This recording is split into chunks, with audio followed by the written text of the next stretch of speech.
Hello everyone.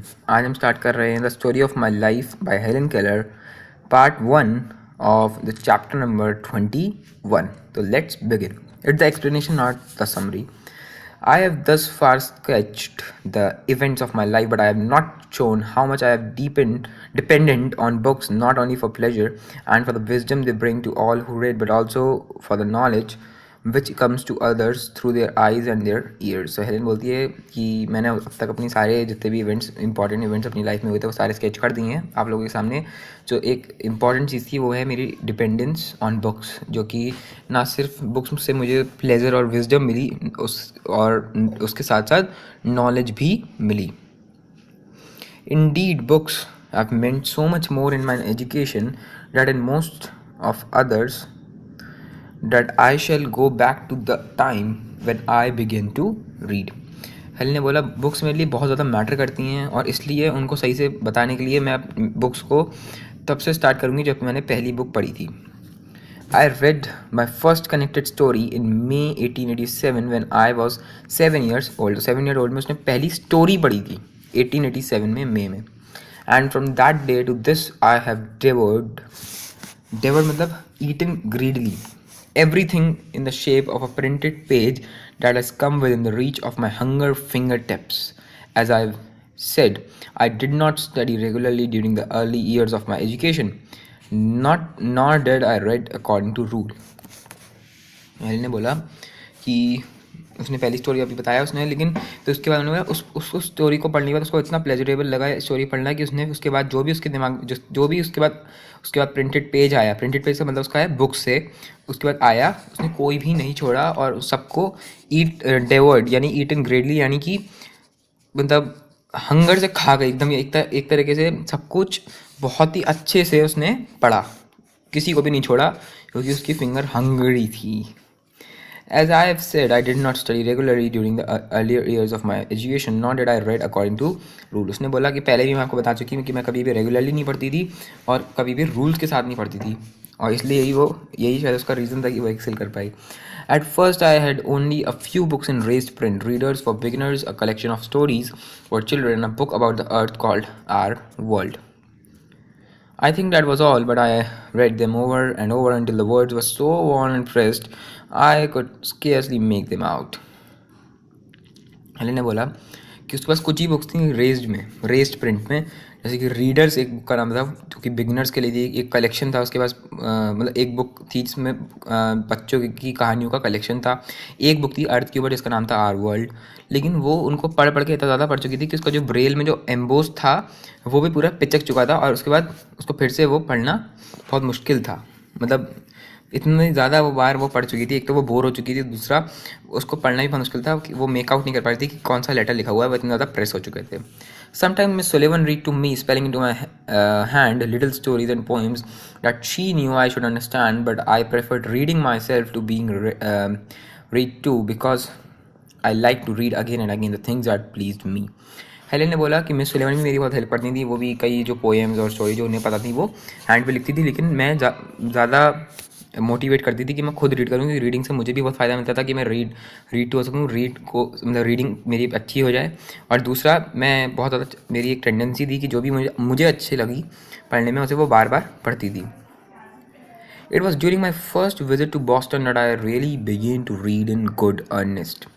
I was permitted to spend part of each day in the institution library and wander from bookcase to bookcase and take down whatever book my fingers lighted upon.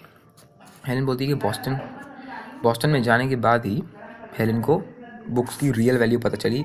उसको permission मिली हुई थी कि वो institution की library में जाए और जो कोई भी बुक उठा के पढ़ना स्टार्ट कर सकती थी, कोई भी बुक आराम से पढ़ सकती थी, और जिस भी बुक को छूने से उसे लगता था कि हाँ ये बुक मेरे मतलब की है, वो आराम से उसे पढ़ सकती थी. और ये उसे एनकरेजमेंट मिला बुक्स को और मतलब बुक्स में और इंटरेस्ट जाने का. And read I did, whether I understood one word in 10 or 22 words on a page. The words themselves were fascinated me, but I took no conscious account of what I read. My mind must, however, have been very impressionable.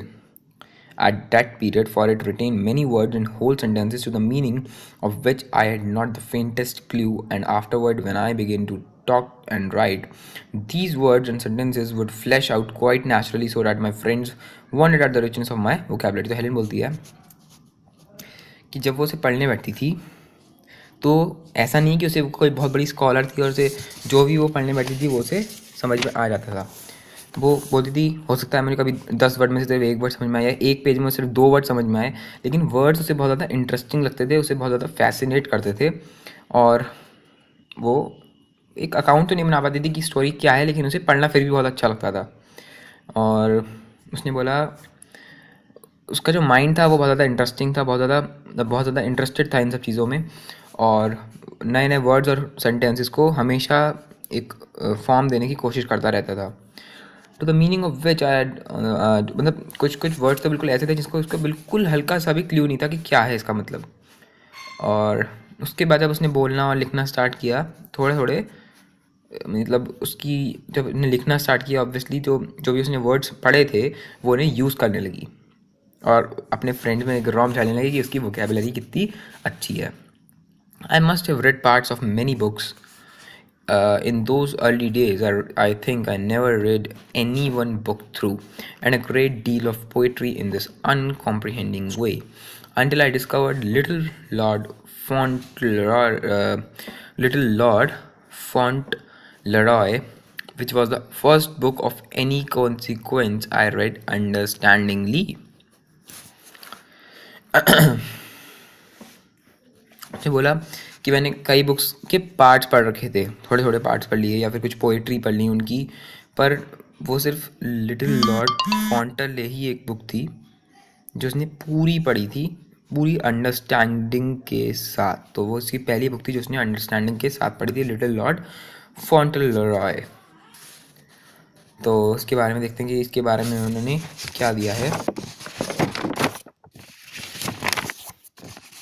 और ध्यान रखिए ये वाला chapter भी बहुत ज़्यादा बड़ा है। One day, my teacher found me in a corner of the library poring over the pages of the Scarlet Letter. I was then about 8 years old. I remember she asked me if I looked like Little Pearl and explained some of the words that had puzzled me. Helen उस time पे library में एक the Scarlett letter के through जा रही थी, pages पढ़ रही थी, तभी मिस सुलेवन ने उसे देखा। वो तो उस टाइम पे 8 ईयर्स की रही होगी, और मिस सुलेवन ने उसे पूछा कि क्या तुमने पर्ल मतलब जो भी तुम्हें वर्ड समझ में आ रहे हैं या नहीं, ये स्टोरी समझ में आ रही है नहीं।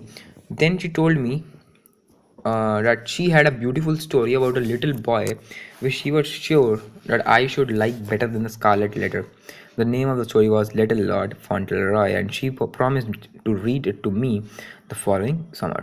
हेलेन बोलती है कि मिस सुलिवन ने कहा कि उनके पास एक ऐसी बुक थी एक लिटिल बॉय के ऊपर जो स्कारलेट लेटर से ज़्यादा अच्छी है, और वो पूरी श्योर थी कि हेलेन को वो अच्छे से मतलब वो अच्छी लगेगी स्कारलेट लेटर से, और उन्होंने प्रॉमिस किया था कि वो उन्हें पूरी समझाएगी समर के टाइम पे। But we did not begin the story until August. The first few weeks of my stay at the seashore were so full of discoveries and excitement that I forgot the very existence of books. तो Helen ने बोला लेकिन उस time पे वो लोग शायद vacations के लिए चले गए थे बीच के सी शोर के टाइम पे, और इसलिए उसको वहाँ पे बहुत ज़्यादा एक्साइटेड थी और बुक्स के बारे में बिल्कुल भूल चुकी थी। Then my teacher went to visit some friends in Boston, leaving me for a short time.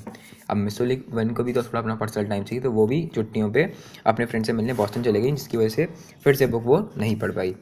When she returned, almost the first thing we did was to begin the story of Little Lord Fauntleroy. लेकिन last में जाके जब वो लोग मिल गए तब जाके उन्होंने वो स्टार्ट किया। वो महीना कौन सा था? अगस्त का। I recall distinctly the time and place when we read the first chapters of the fascinating child's story. उसने बोला मैं अच्छी तरह जानती हूँ वो जगह और वो टाइम जब हम वो उसका पहला चैप्टर हमने पढ़ना स्टार्ट किया उस बुक का। It was a warm afternoon in August. We were sitting together in a hammock, a length of canvas, net, etc., suspended at the ends and used as a bed. आप समझ गए होंगे।